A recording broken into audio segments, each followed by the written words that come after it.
Somebody might want to go ahead and mute themselves. I think I can hear. That's my bird. Okay, cool. Never mind. Never mind. I'll close the window.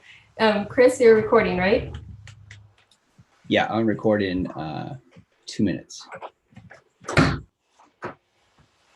We may get chicken sounds too. Got a mini farm here.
Okay, we've got 1 minute till we begin. Everyone take a deep breath.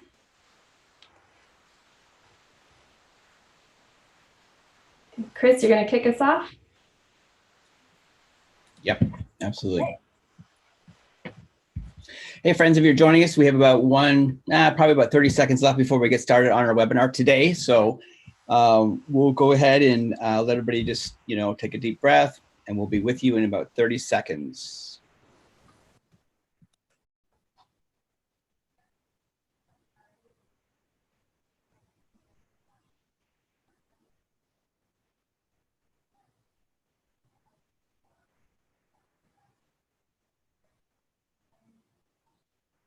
All right. Here we go. Hey, welcome friends. It's 3:30. We're going to get started today in our webinar. We're super excited that you're all joining us today. We have an amazing amazing panelists we've gathered today from teachers all around Oregon, specifically Beaverton area.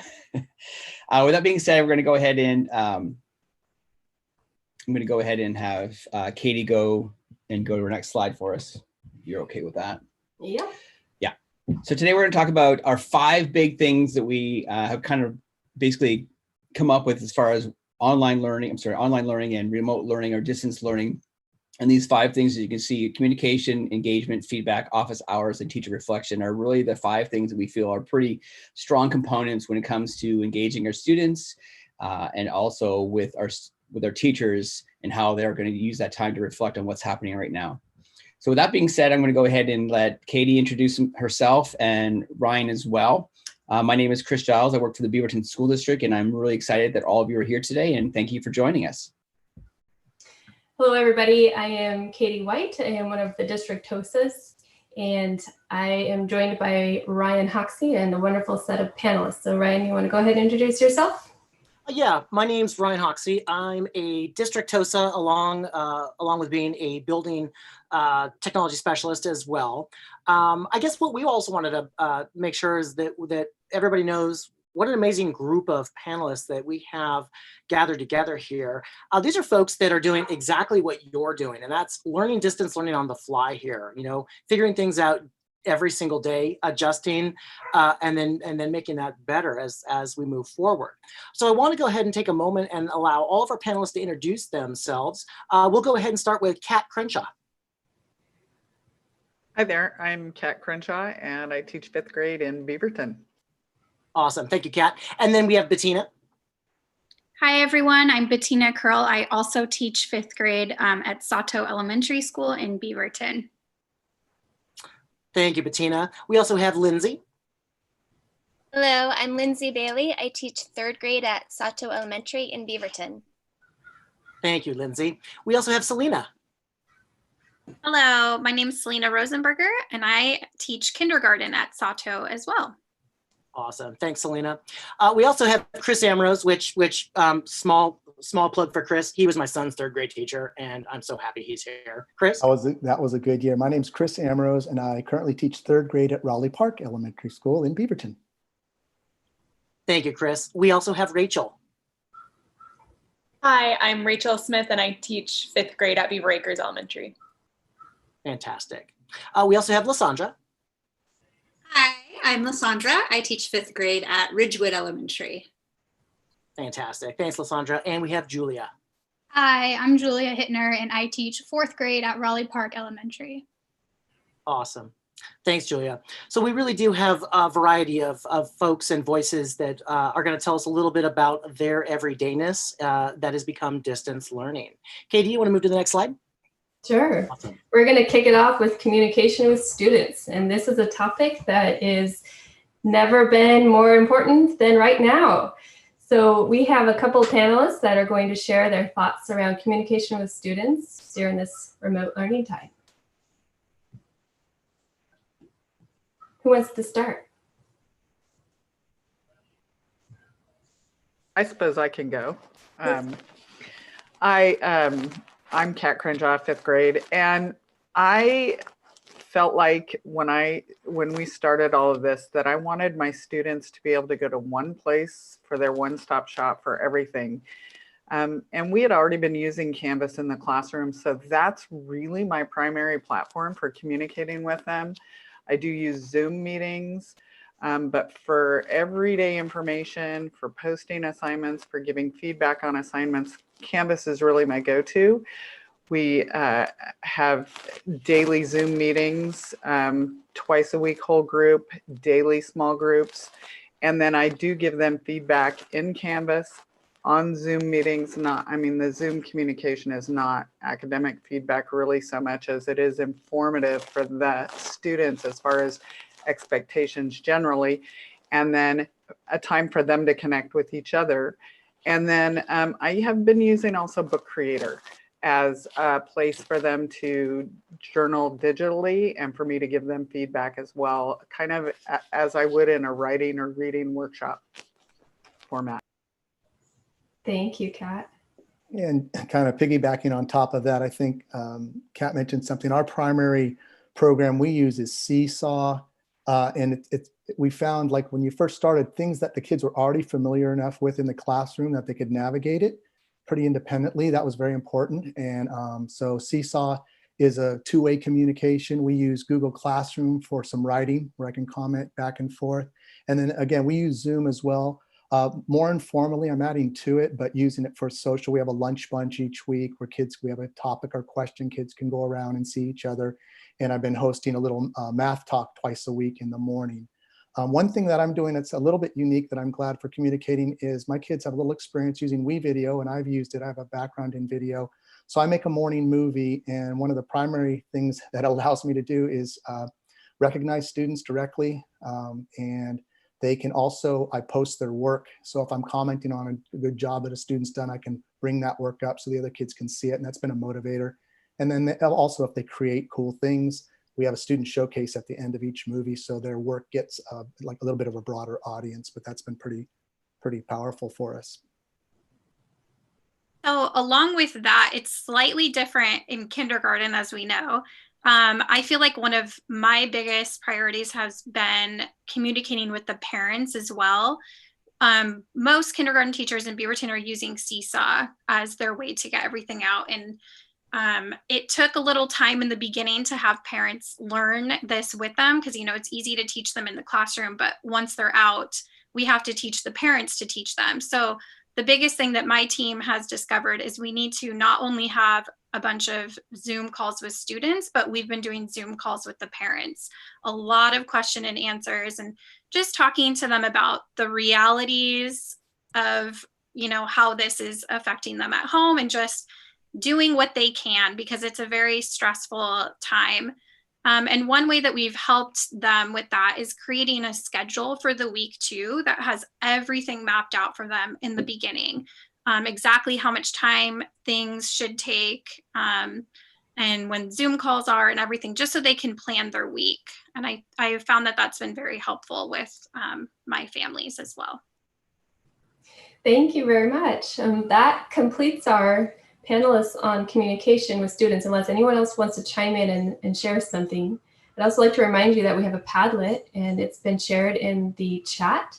And this is a collaborative one. So if you're a panelist or an attendee or anyone joining us and you have access to that, then go ahead and put your own ideas on communication with students and all our other topics in there. Any other thoughts before we move on to the next topic?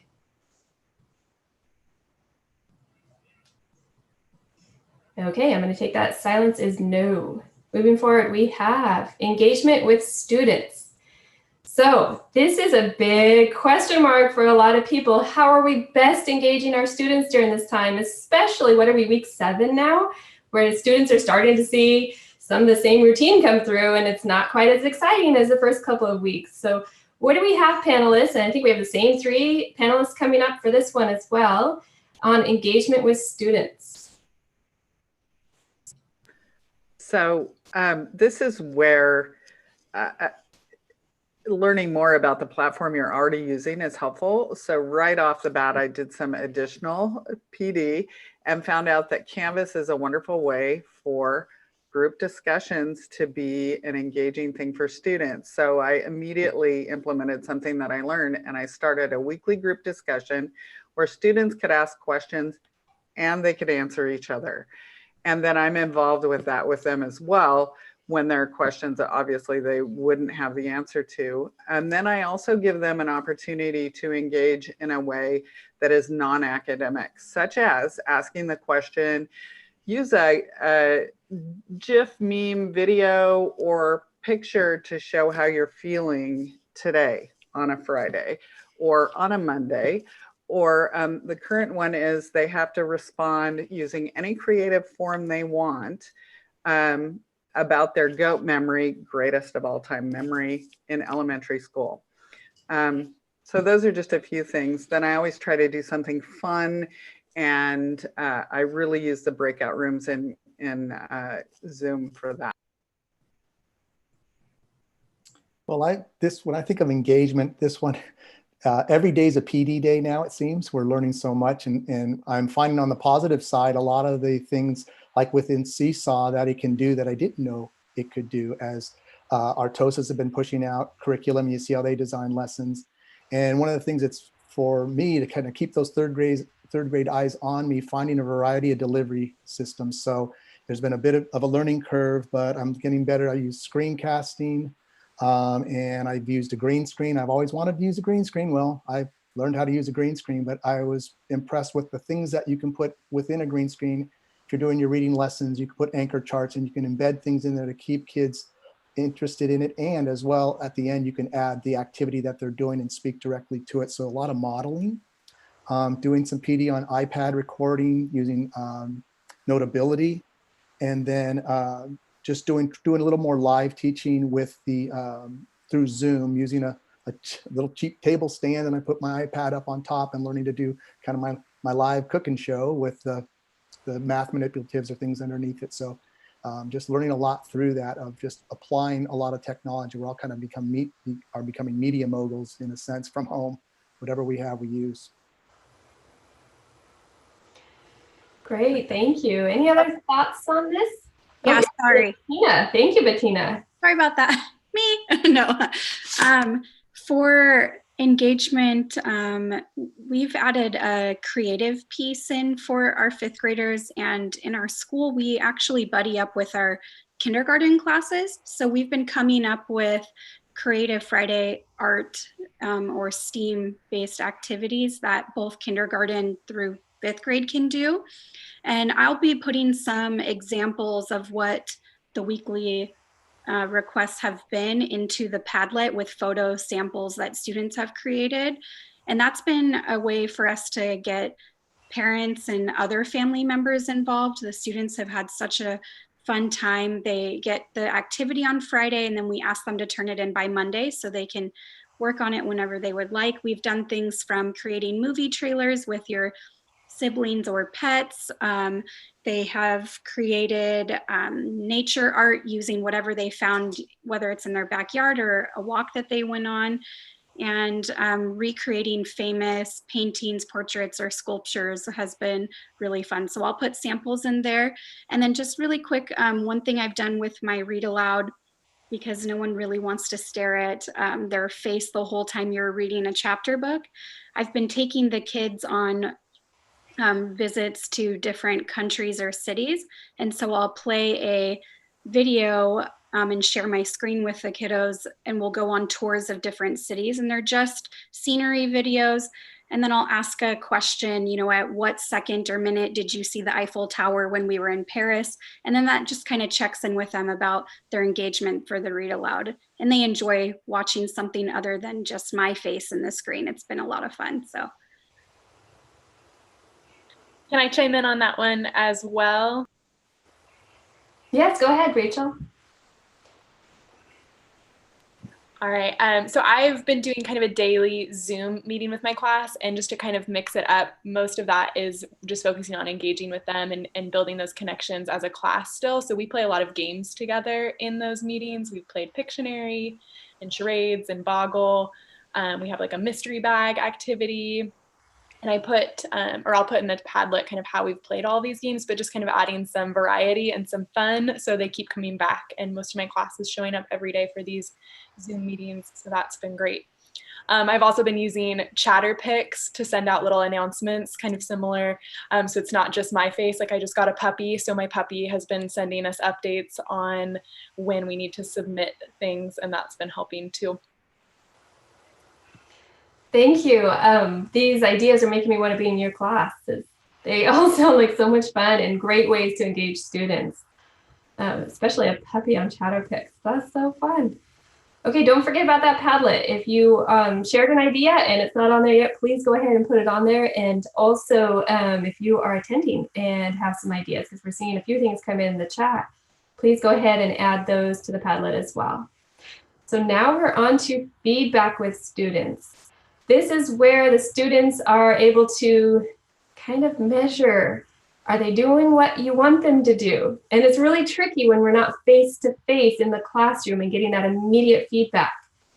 How, panelists, and we have Rachel, Lysandra, and Lindsay up for this one, how are we providing feedback to students in ways that's going to be meaningful and help them to know they're on the right track, they need to adjust, need to redo something?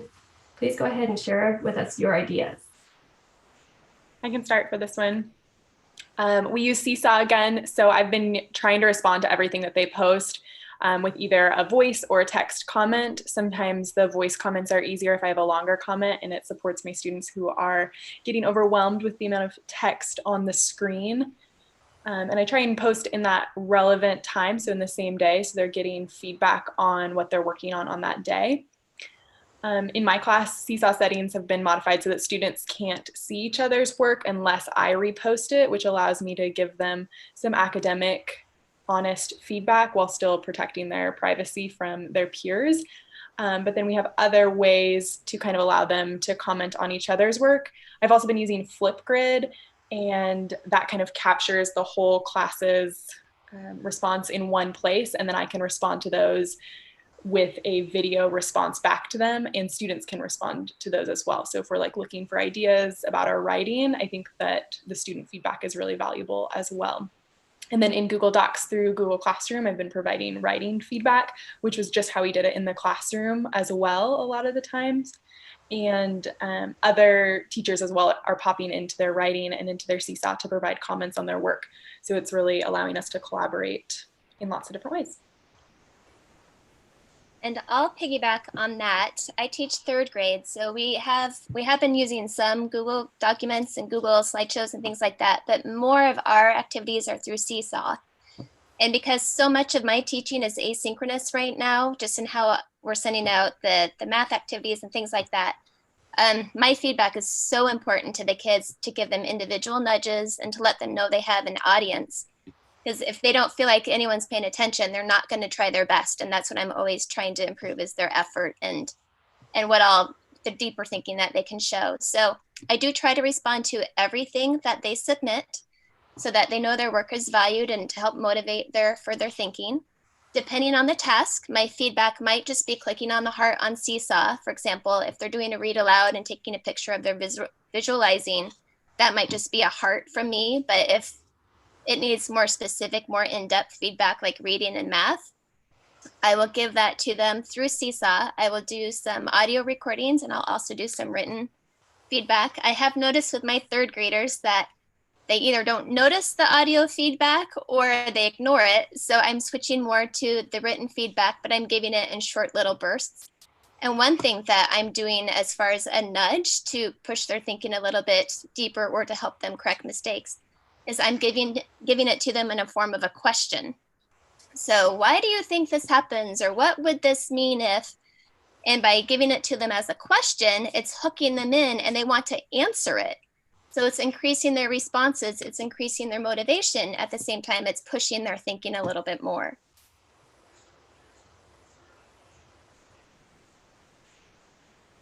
That's a good segue. I just wanted to touch on what Lindsay was saying in regards to the feedback that I'm also using Seesaw quite a bit. And just to give you my background, this is my first year teaching 5th grade. Last year, I actually was teaching preschool in the district and was not using technology at all. And it was actually like fiercely opposed to technology in the classroom. So it's been quite the experience this year. So as this process began, I just felt so overwhelmed. I'm not someone who has a big background on like how to use all these different apps. Luckily, I use Seesaw a lot with my preschoolers just to report to families. But I really had to kind of focus and think like, okay, what am I going to get the biggest bang for my buck with my students as far as supporting their learning in this new challenging environment? And I really thought feedback was key because I'd already known the research that shows how much feedback can boost student results. So that's where I decided like, what, you know what, I'm not great at these other things and that's okay, I'll figure it out, but this is what I can really focus on.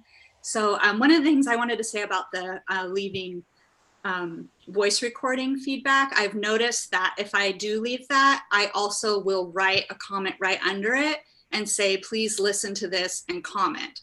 And then the kids do seem to notice that better because I was also noticing they weren't picking up on that feedback. And then something specific to Seesaw that I discovered that's really helpful is if you send a student's work back and then go into the editing mode, you can actually record your voice and it will record the drawing tools. So I'll just draw right on their work, which has been so helpful, especially with really like tricky concepts in math that I'm like, how am I going to explain this to this child? It really makes a huge difference.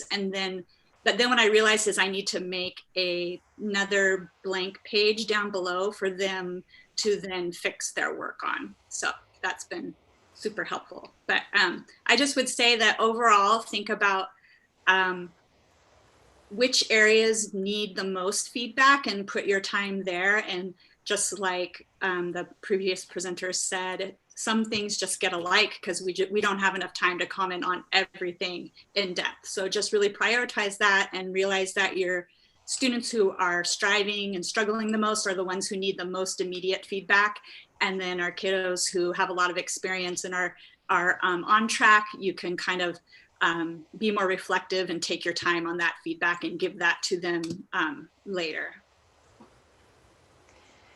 Thank you, you three. Those are some wonderful ideas. And I think if you haven't put them in the Padlet, I just want to remind you to do that again. Also, if people aren't using Seesaw, it's fine, it's totally fine, or Google Classroom. There are other ways to use or to provide feedback. And if you have any tips or tricks around that, go ahead and put that in the Padlet as well. So we're going to throw this on over to Ryan, and Ryan's going to lead us through the next couple of slides. Leading us to our next topic of office hours.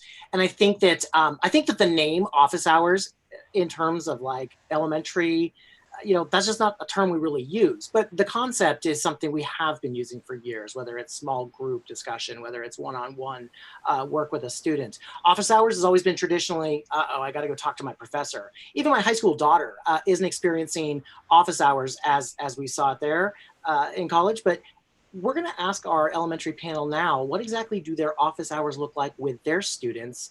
And what are they doing to make it more meaningful? Rachel, do you want to start off? Sure. I agree. The name office hours was a little intimidating, and I wasn't getting a ton of students coming or any students coming on their own when I just had my open Zoom office hours. So on Tuesdays and Thursdays, I've started calling it Math Club, and I really sell it as like a time that we're going to work on math. And it's been really fun. I like try and start with like a little puzzle or a math talk.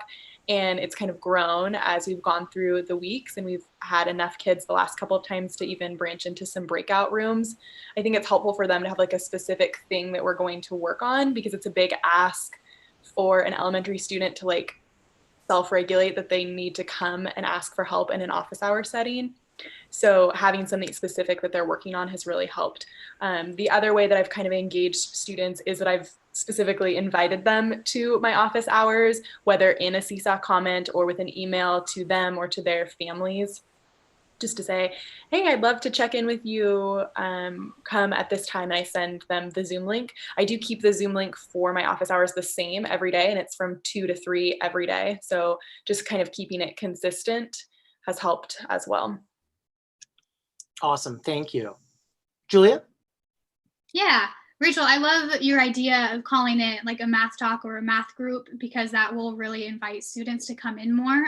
Right now, I am doing kind of like the old school Zoom meeting. I sit there for an hour, hoping that I'm going to have students call in. I would probably say on average, I have like 1 or 2 students per day call in and ask for help, whether it's how to do the activity or just where to find a resource. So right now I am trying to think about how I can revamp my office hours to get more students participating. One thing that I also do with my office hours though, we have our reading intervention teacher. She calls in 2 times a week to my office hours, and she holds a small group, a reading group, the same students that she was working with before school got out.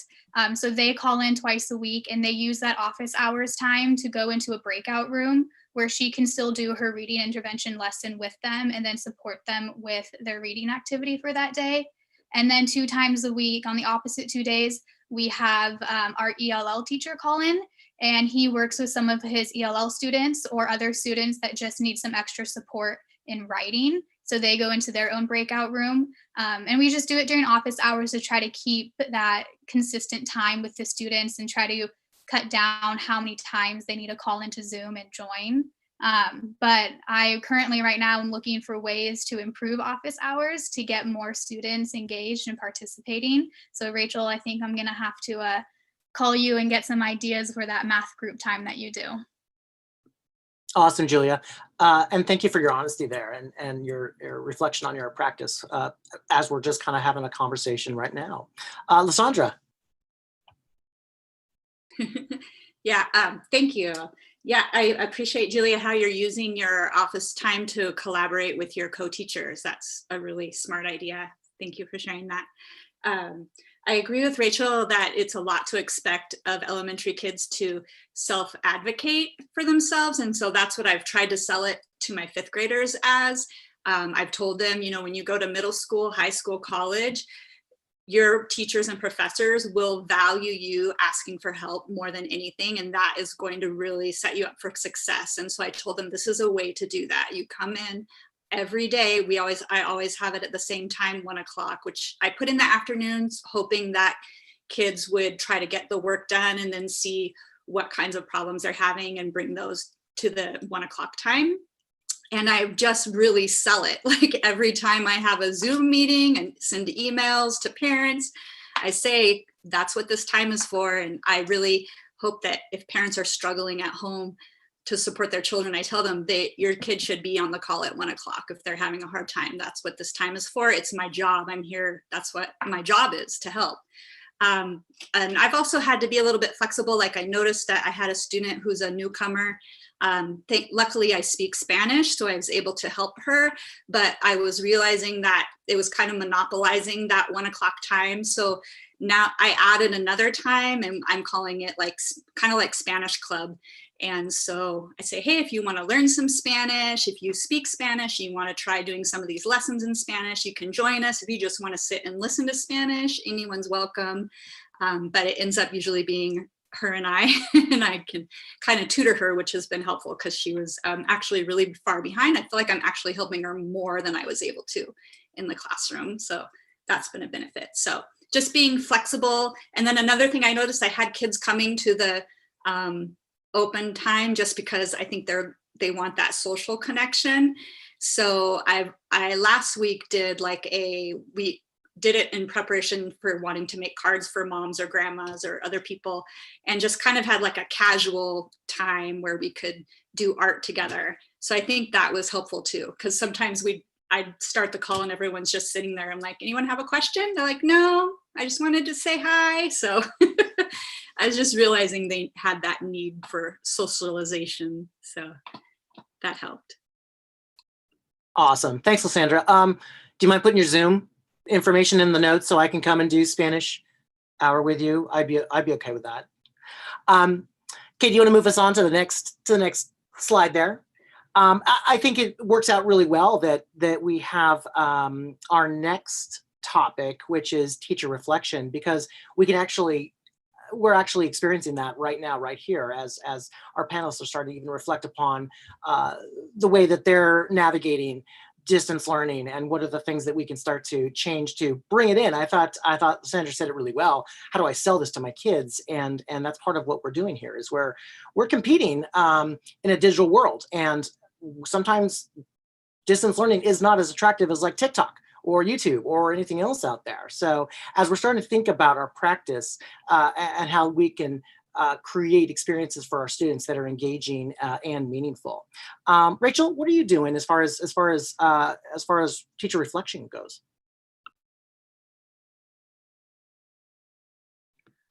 I feel like I'm reflecting all the time. It's kind of like a constant process of kind of seeing what works and seeing how many students engage with certain things. And then also giving myself and my students and families some grace that, like, we're not going to respond to everything. I can't respond to everything, and neither can they. So kind of picking my battles a little bit and really following up on some things that I'm really hoping that they respond to, and then just being okay if some things don't get responded to. I think that's been kind of the biggest growth for me, is that engagement in this process looks a little bit different. And if at the end of the day, my students remember that we had a whole bunch of fun in this crazy, uncertain time, and we connected together and they continued working on some of their skills, then that's what I want them to come away with. Awesome. Thank you. Julia? Yeah, so reflection right now, I think, really is our most powerful tool that we have, because it enables growth to continue happening. And you just saw it happen right now on the video. It's constant, and it's just this cycle of reflect, change, make better, and then reflect again. So I think right now, just my biggest reflection that I've had so far about everything, I think, is very similar to Rachel's, where just the fact that my students are engaging and they're mentally healthy, they're social and emotionally staying healthy, and they're participating, like, that is something that we need to celebrate, and not just crank down on their academics the whole entire time, and just be, you're participating, you're doing your best, and I'm really proud of you. But it's really different than in the classroom, because when you're in the classroom and you're teaching, you can stop partway through your lesson and be like, wow, this isn't working, I need to change it. And you can do it like that. But when doing it, whether you're teaching asynchronously or not, it's sometimes that reflection comes after the lesson or after the kids have turned in your activity, and you're like, oh, that's not at all what I was really looking for. So it's very different, and it's an adjustment. And it's just a constant string of growth and being okay with the fact that you're going to fail and things are not going to go as you planned. But as long as you take in that reflection and you can turn it around and make it better for yourself and for your students.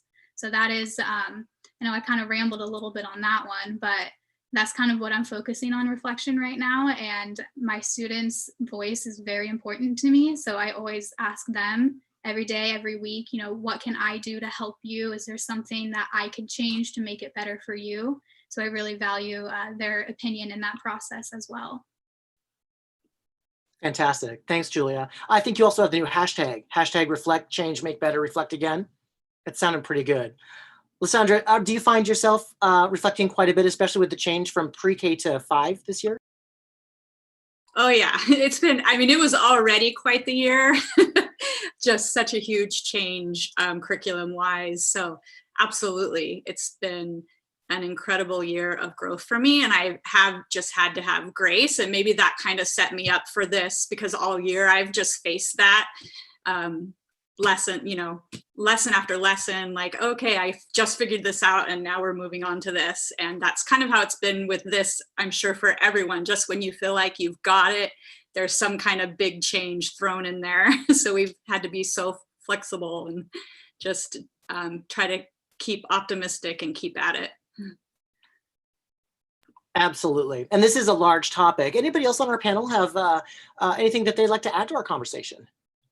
Yeah, I was just going to say that, you know, with kindergarten students, I think in the beginning, I was trying to figure out a way to get the most engagement. And we were kind of struggling as a team a little bit in the beginning, until we realized you really do need parent and family involvement with those younger kids. And just, you know, being real, you know, I have 2 young kids at home as well. And once I incorporated them in what I was doing, and my family saw what I was doing with my young kids, the engagement and everything changed after that. We have so many more kids on there working with their families, and it's really just become fun for them. And that's what kindergarten should be. I mean, we want to learn, but it needs to be fun too. So I just wanted to throw that in there, and know that teachers who have young kids, you can do it. That is a really great point. Thanks for bringing that up. But then also tell us a bit behind the scenes at your household. I know that that's a very large struggle that many of our teachers are facing. Anybody else have anything to add to the teacher reflection from our panel? I wanted to add one thing, and you kind of already touched on it, is that parents are a huge part of this too. A lot of them are working from home and may not have time to work with their kids, or there's just a lot of hard moving parts going on at the same time. So like what a lot of people had said, I'm always tuning in with my students and asking them, you know, what could be better? What's confusing? What do you need? And they really need a lot of social time. They just want to be together, but also asking the parents once in a while in small bits, like, what's going well for you? How can we help you too? Because all of that goes together, and talking with my teammates and my colleagues, what's going well, what's not going well. So always just being open to new ideas and being open to failing forward, as our superintendent called it, and just giving ourselves grace, like many people have said, to try things and fail and figure it out and try something new, because that's all we can do right now. And do it, we do well. Okay, anyone else?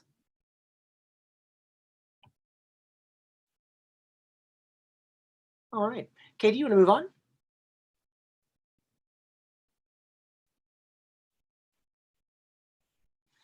Okay. The next slide is just redirecting us back to our Padlet, where hopefully you've been able to consume some good ideas, maybe starting to add some ideas or resources that you're using with your class, with your students as well.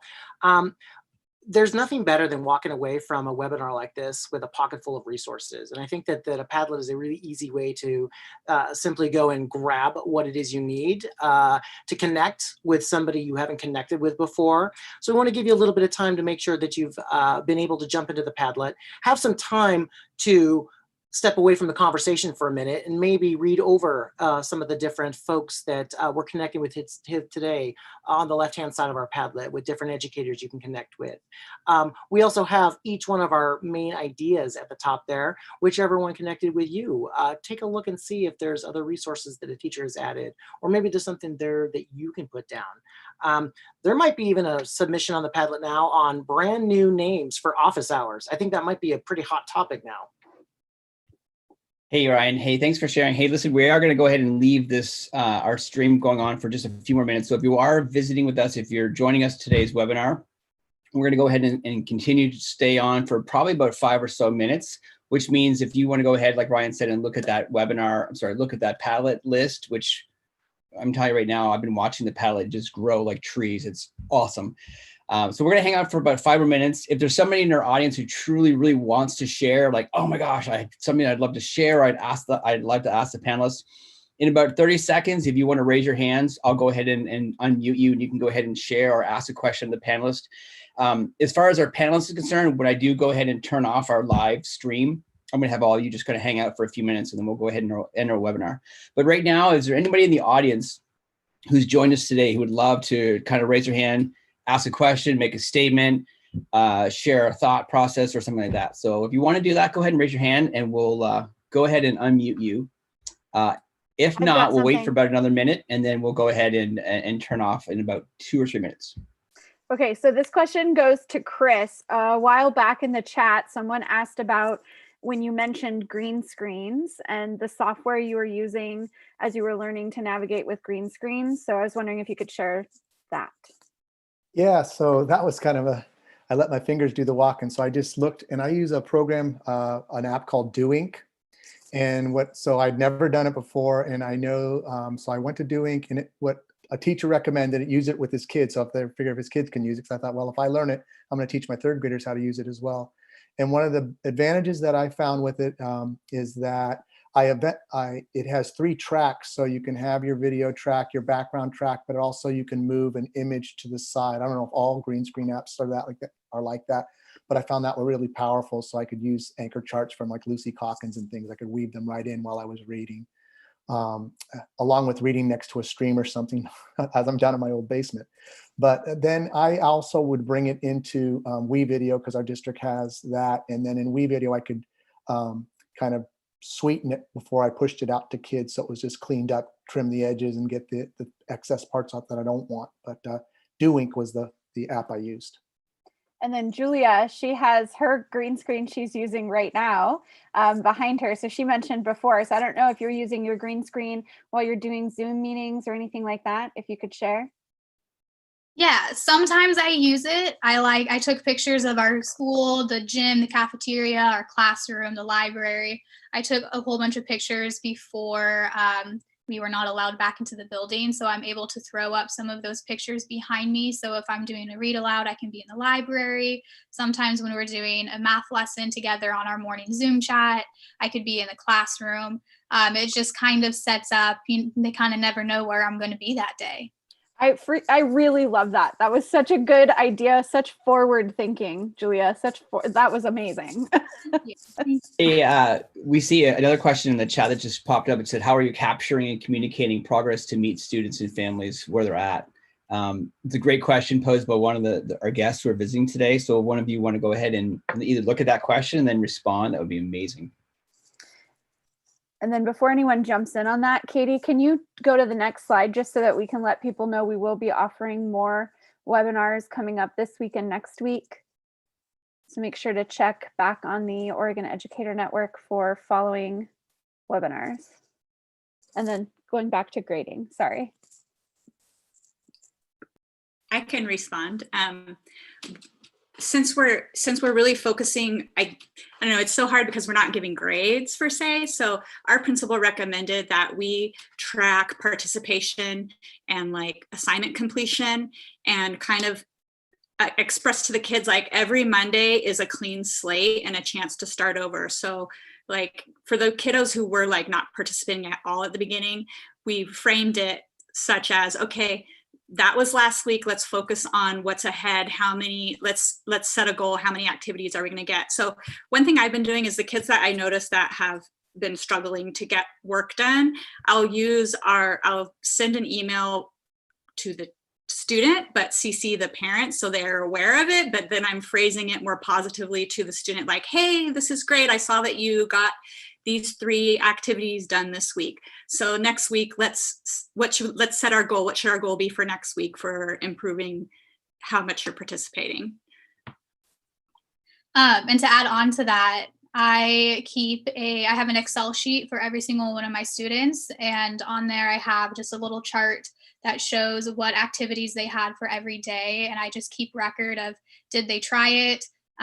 If they didn't, I mark it as incomplete. If they tried it but they didn't finish it, I put it as attempted, because I know that they're at least engaging a little bit.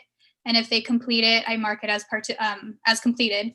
And then it is on a Google Excel sheet, so I'm able to share it with that student and their parents every week, just as a communication of, this is what your student's gotten done so far. And I always put it in a very positive way, always leave like a compliment sandwich for them. And then the students that just have all incompletes, I make sure I give them phone calls home and just say, what can I do to help you? Can I help you guys get onto Zoom? Can I help you guys access Epic for reading? So just making sure I'm phrasing everything in a very positive way, while also notifying families and students and parents how much they're participating every week. Hey, Julia, is there any way for you to do like a blank copy of your spreadsheet and share that to the Padlet? Yes, I can do that. Awesome. I just wanted to, one thing about tracking student participation. If you are using Seesaw, we found that if you tag each activity, if you tag each activity with a skill that's dated, so sorry, of course he would do that right now, a skill that's dated for that week, you can go back to the skills and select either a day or just the week to look at how many of the activities the students have completed for either the day or the week. And that's made it a lot easier for us in 5th grade to see what parents we need to reach out to, or what students to help, pick up that engagement again. Don't ever apologize. I love that we can just bring life into our space. Like this is it. This is how we live our life. So this is awesome. So that, Bettina, I commented in the chat, like, please go ahead and write that little snippet that you just mentioned in the Padlet. Fantastic. And I think Selena wanted to mention something else, right? So I'm gonna go ahead and mute. Actually, that is what I was going to say. So I should have taken over for you since Arlo is screaming. It really has been a game changer for us in kindergarten too, is doing those skills. But I also just wanted to say too that we are also doing Google Sheets and tracking engagement, and our principal as well has one for the whole school that we have to go in and document to, which has made it really easy. It's kind of color coded. And so as soon as you are seeing who's coming to Zoom calls and doing activities, we just go in there and add it. And it's been, I think, when not grading comes around, going back to that is going to make it really, really easy for us to write comments and report card. I love it. Like, to me, I would consider that the collection of evidence, students completing, not completing, whatever it is. I mean, as a middle school, high school teacher, I would consider that my grade book, my evidence of things being completed by students. So I love that. Hey, listen, friends, it's 4:15. So what we're going to do is we're going to go ahead and end our show today. So for all of you who've joined us, thank you from the bottom of our hearts for joining us. This makes my heart melt. I love seeing other friends joining us. And the panelists, you have done an amazing job today sharing. And Katie and Ryan, thank you for hosting and leading off our discussions today. As Nicole mentioned, we are going to go ahead, and we're actually having 3 or 4 more sessions coming up. On that last slide that you see there, that's just a picture of the OEN, which is basically the Oregon Educators Network. And so we have about 3 or 4 more sessions coming up. We're going to be doing one on what's remote learning, another high school we're going to go ahead and revisit the secondary high school panelists that we did previously. And I think, Nicole, I forget, we have another one coming up too. But all those are going to be streamed on live YouTube, because I know that some school districts are blocking or are basically preventing Zoom from being watched effectively at school. I'm assuming on the devices, but we are going to go ahead and publish those on YouTube. Today's session will be recorded, so we'll be making sure we're going to go ahead and post that somewhere on the Department of Ed's network. So we'll make sure we get that out as well. With that being said, panelists, if you want to hang out for just a minute, and then for the rest of our friends who've joined us, if you want to leave, that's awesome. If you don't, I'll boot you out. But have a fantastic day anyways, and we really appreciate, like, again, from the bottom of our hearts, thank you so much. And panelists, if you want to say thank you, go ahead. Thank you. Thanks, everybody. Thank you for listening. Yeah, thanks for joining us. Yeah. Go ahead.